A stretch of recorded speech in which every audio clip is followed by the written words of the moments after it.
ఏం పిల్లగా నా చదువు చదివి ఖాళీ ఉంటాను. మావాడు జాబ్ చూసినాడు పోదా. మీ ఇంట్లో కూడా ఒకటే మామూలు జాబ్ చూడంటారు. రూమ్ వాళ్ళదే, తిండి వాళ్ళదే.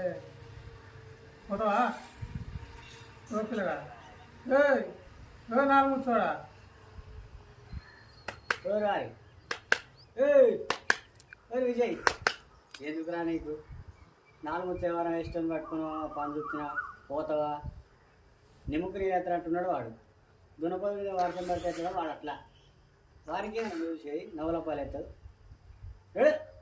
సిగ్గిపోతుంది ఇక వాళ్ళ దగ్గర కూర్చున్నా కూడా అట్లా చూసినా కూడా ఒక ఇలం పొలం ఉండాలి. ఎవరు పడ్డా వాడికి పని చూసినా చేసినా ఉండేటాడు ఒక దగ్గర వాడు.